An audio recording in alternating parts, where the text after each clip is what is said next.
Welcome to the Calm Mom Podcast, the show for ambitious women ready to get off the hot mess express.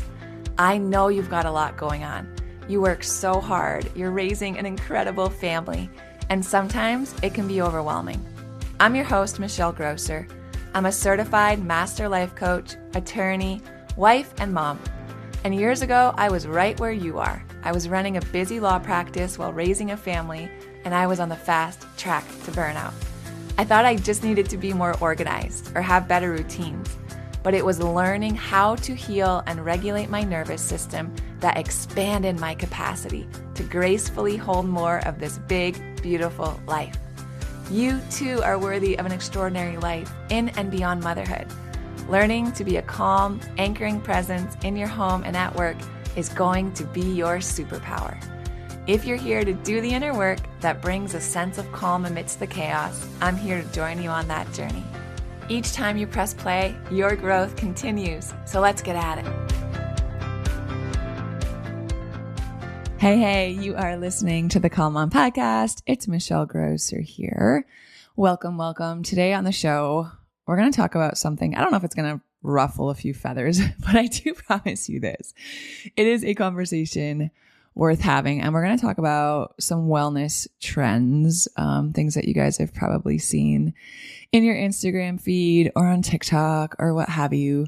They're just all over the place. And I want to give you a hot take on why, from a nervous system perspective, they may not be helping you feel better, right? They may not actually be growing the resilience of your nervous system, even the ones that seem really healthy, even the ones that are backed by tons of hype. So let's kind of get into it. Before we dive in, I do want to say this. I love wellness. I love trying new things. And I also know from my work and my personal experience and all of the women that I've coached and worked with, the trends just aren't always trauma informed. They're not always nervous system informed. And I think most of all, they're definitely not a one size fits all, right? Wellness does not always equal regulation. And certainly the trends do not always equal this instant calm for us, right? That we're seeking. So just because something is trendy doesn't mean it's actually aligned with what your body needs, especially if you are a woman with a cycle in a high stress season or healing from burnout, because your body, my body, our bodies don't do a good job at distinguishing between good stress and bad stress. And I say that in air quotes, right? Good stress and quote unquote bad stress, the way that our mind does. So our body actually processes all stress through the same pathways, primarily our autonomic nervous system. So there are things that we do that we think or hear or see or taught, right, are really good for us. And our body can also distinguish those things as stress, because to our body, stress is stress. It doesn't differentiate good stress versus bad stress. So for example, think about a really high intensity workout, right? A HIIT class that everyone's raving about, cold plunging, intermittent fasting, right? It works for someone else and you want to give it a shot. If you're already living in high stress, if you're already living in fight or flight, in survival mode, you're already feeling really anxious or exhausted or wired or reactive, adding more stressors to your system, you guys, even ones that are quote unquote healthy, can still push you further into dysregulation because your body doesn't know that it's good stress. Your body just perceives stress, right? Without any other label or going any further into that. So some of these things can actually push you further into a state of dysregulation because you're adding stress to your body, even though you think you're doing something helpful or good for yourself. And it pushes you further into dysregulation instead of helping you heal and move out of it. We have a window of tolerance, all of us, right? It's this zone where our nervous system can function optimally. So when we are functioning inside that window of tolerance, right, within the bandwidth of our nervous system, that's when we feel like we're doing a pretty good job handling what life is throwing at us, right? We're like handling the ups and downs, the challenges come, we can address them, we can pivot, we can recover from stress. We feel quite grounded and balanced. And then when stress starts to accumulate from whatever things, right? Life will keep on lifing. It's going to keep throwing stuff at us. So whether we're experiencing stress from parenting, stress from meeting deadlines, financial stress, health stress, past traumas, even wellness routines that our body isn't ready for, we end up going beyond the edges of our window of tolerance. And when we go beyond the edges of our bandwidth, when we go beyond the edges of what the capacity is of our nervous system, then we tend to go into either hypoarousal, right? Think really activated, anxious, tense, restless, worried, or we kind of go to that other extreme of hypoarousal, where we just kind of disconnect and we feel kind of numb and exhausted and fatigued and burned out and shut down. And that, my friends, whether we're in hypoarousal or hyperarousal, ain't no $9 green juice or 4-minute cold plunge gonna fix that, right? So what I want to do today is let's just kind of look through 3 different really popular wellness trends. There's so many out there, but these are 3 that I think that we can see most frequently. And I just want to discuss them. Like, let's just talk about why they may or may not actually be helping your healing and helping you feel better. Okay. So let's go ahead. Let's actually start with intermittent fasting. We see this everywhere, right? We see it promoted for like fat loss. We see it, intermittent fasting to improve your mental clarity or to live longer. Like, it's everywhere. And it's often praised for a lot of the benefits that you can get from it, right? Improves your insulin sensitivity. And we talk about cellular repair and we talk about metabolic flexibility. It can stimulate that sympathetic nervous system, i.e. your fight or flight response, the thing that increases anxiety and alertness and pushes cortisol through your body to help you metabolize energy during the fasting window. Now, this is part of a healthy adaptive stress response if, and this is a big if your body is regulated, right?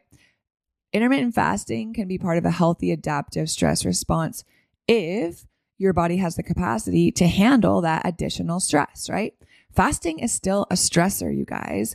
It triggers your HPA axis, it raises cortisol, and it raises adrenaline, especially in the morning, because that's when your cortisol levels are already naturally peaking to bring you into consciousness and out of sleep and giving you kind of that boost to start your day, right? So if you are someone who's already in burnout, right? Chronic fight or flight, survival mode, adding intermittent fasting and then what it does to your body compounds your already existing stress. And that can keep your nervous system in this hypervigilant, like kind of energy draining state. So if you are someone who never eats breakfast, right? Or if you are someone who intentionally includes intermittent fasting, but you're already feeling dysregulated, right? You're already feeling like you're at the edge of your capacity to handle what life is throwing at you. Maybe rethink this. So when can it help? Well, intermittent fasting can help, like we said, when your nervous system's already regulated, right? When your window of tolerance is really broad, really wide, you're already feeling super grounded and you feel like you've got good rhythms, and when your energy comes and you're sleeping well and you're digesting well and you have consistent energy and you've kind of built that metabolic flexibility, your cortisol rhythm feels really healthy. I think intermittent fasting could be great if that's how you're feeling. However, for most of us who are experiencing or have experienced burnout, if you're listening to this podcast, if you are like the women that I work with and coach and tend to attract, you're not there yet. You're on your way, but you're not there yet. You're still waking up feeling anxious or lightheaded or already wired, right? You're skipping breakfast and you're kind of feeling foggy or irritable by mid-morning. You're probably in a high stress season. Parenting, grief, trauma recovery, burnout, work, trying to manage like work-life balance, whatever that is. Like, you're probably already in a high stress season. Maybe you're already struggling with adrenal fatigue or HPA axis dysfunction, chronic anxiety. Not the time to incorporate intermittent fasting. So what would be the better alternative? The better alternative would be nourishing your body, right? Making sure that those foundational things that our body needs to function and feel safe and nourished are happening. Are you having enough protein, right? Are you eating protein-rich breakfast within 60 to 90 minutes of waking up? Are you eating in a way that supports stable blood sugar and anchors your circadian rhythm and prevents a cortisol spike that's pushing you further into survival mode? This is where your focus needs to be right now to help your nervous system heal, not intermittent fasting right now, right? Get yourself regulated. Eat your breakfast, eat your meal, stabilize your blood sugar, get your circadian rhythm back on track. And then when you're feeling so much more grounded and regulated, if you want to play around with intermittent fasting and get curious about it and see how it seems to make you feel and see if you can reap some of the benefits, then by all means, right? But just remember, it is ultimately a stressor. And if you're already at max capacity for stress, let's not be adding additional stressors. So that's the first one, intermittent fasting. The second wellness trend that we see everywhere, like I literally live across the street from one of these places, and I'm not hating it. Like I just want us to be informed about what's happening so we can make better choices. Okay. It's cold plunges and ice baths. And y'all have seen it. I know, right? We hear it increases your dopamine. It'll improve your focus. It reduces inflammation. It helps build mental resilience. Like the people that cold plunge, y'all, they won't stop talking about it. They just won't stop talking about it, right? However, cold exposure, imagine, right? Of course, that's a stressor on our body. And cold actually triggers quite a strong sympathetic response. It increases our heart rate, right? It surges cortisol and norepinephrine through our body. And those are the things that actually create that like invigorating feeling that people love about cold plunging, or feeling super alert, right? When people are like, man, I get out of the cold plunge and I just feel so alert and so focused. Over time, cold plunges have also been shown to improve our vagal tone and the way in which we can tolerate stress, right? It helps us to build resilience through these controlled doses of stress when we're exposed to cold through like a cold plunge or an ice bath. And again, it's the same thing.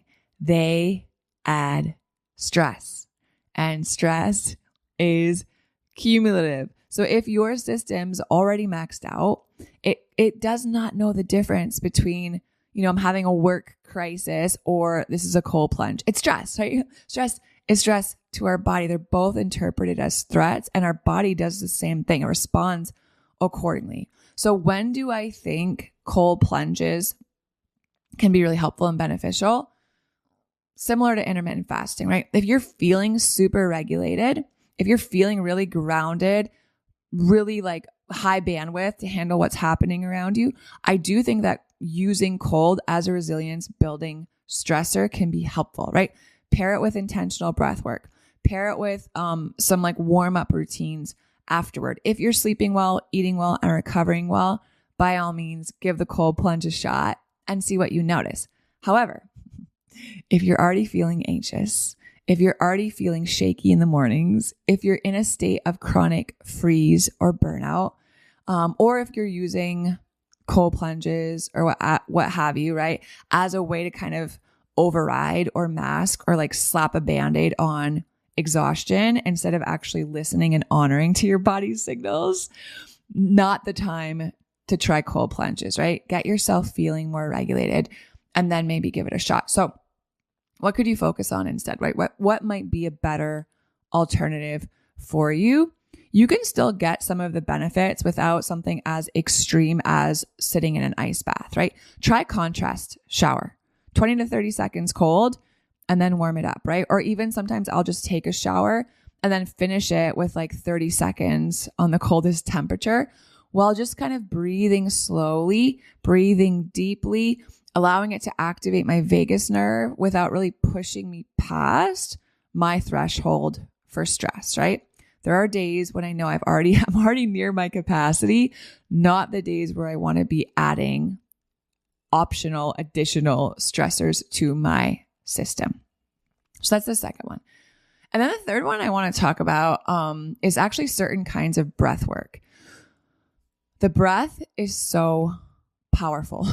It's such a powerful tool to regulate your nervous system. If you guys have been around here for a while, you hear me talk about breath a lot, right? But here's the thing. Not all breath work is created equal. There are certain, like other somatic practices, right? There are certain regulation resources that will help us upregulate or help us downregulate. So there are certain types of breath that are actually designed to help activate kind of this either intense emotional release or to kind of stimulate altered states, rapid breathing, right? Unregulated breathing patterns. All of these things can increase our sympathetic activity and they can cause us to feel not so great. When we are breathing quickly, it dumps a lot of CO2 and that can cause our blood vessels to constrict and that even in our brain, right? And that can reduce our oxygen delivery even though we're breathing more. And it can mimic this sensation of kind of like having a panic attack, especially if that's something that you've experienced before or you have trauma histories. So just be careful about the types of breath and types of breath work that you're engaging in. Now, if you have and want to and enjoy playing around with different types of breaths, same analysis, right?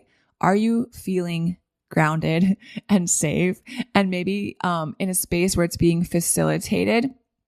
Maybe you have prior experience with breath work. Okay, right? Maybe you're working with someone, working through stored emotions, and you feel like you're held and have the capacity to process what's coming up. Okay, right?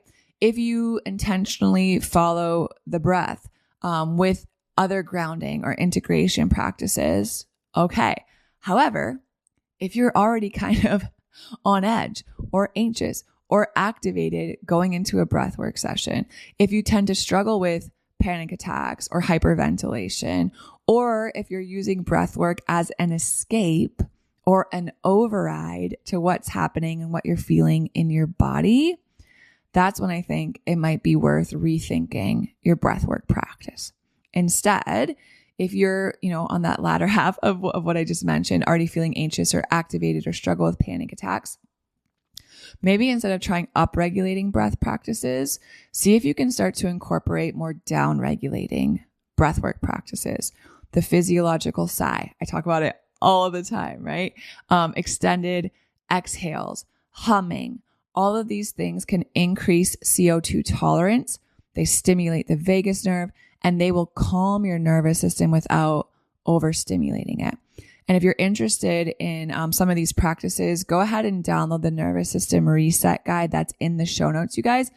I have a section in that guide that walks you through different breathing practices and regulation tools. That'll be a great place for you to start.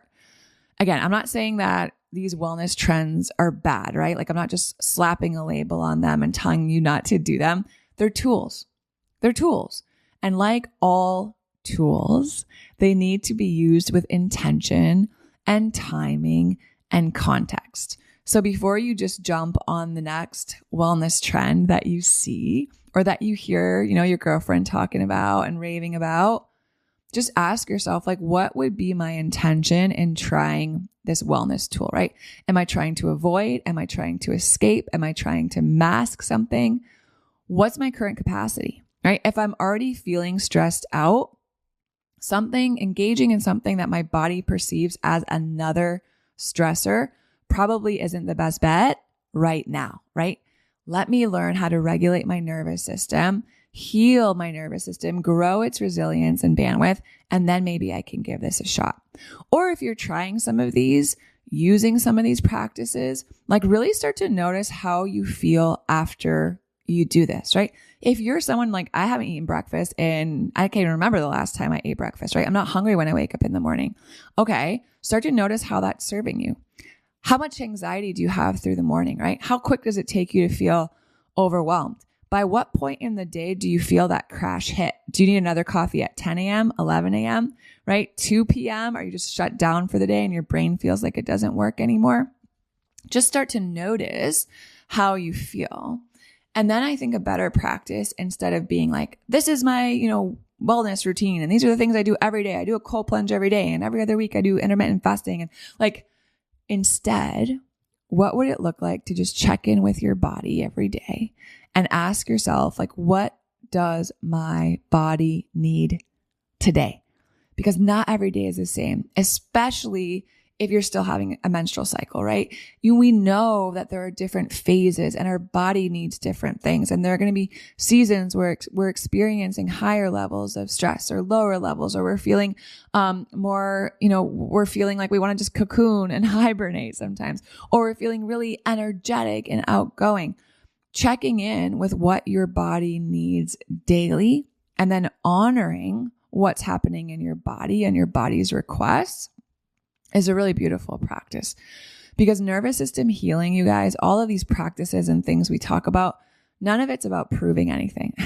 It's not about proving how tough you are or how disciplined you are or all of these like cool trends that you're doing. That's not particularly helpful. It's about returning to safety, returning to stability, returning to connection. And that's the name of the game. So if you want help in discerning what your body's communicating, what your body might actually need, maybe stop copying these wellness routines that you see that are actually keeping you in burnout, I've got you. And a great place to start is that free nervous system reset guide with the link in the show notes. It has a ton of science-backed information and practices to help you regulate in real life. All right. I'm believing this was helpful. Thanks so much for being with me today. I love you guys so much. I'll talk to y'all soon. If you love Mommy's Podcast, leave a review. If you enjoyed this episode, it would be so awesome if you could take a moment to subscribe and rate the podcast. And if you have just a few more seconds to leave a quick review, they really help to get this podcast out to other moms like you. I read every last review, and trust me, when it's late at night or early in the morning before my kids get up and I'm working on bringing you all of this content, your reviews are what keep me going. Leaving a review is truly the best way you can thank me. And of course, DM me on Instagram. I love to hear from you. Thanks for listening to another episode. Head over to the show notes for this episode and all past episodes at michellegrosser.com. where you'll find free resources and more ways to connect with me. If you love the show, share it with a friend. Thanks again for tuning in. We'll see you next time.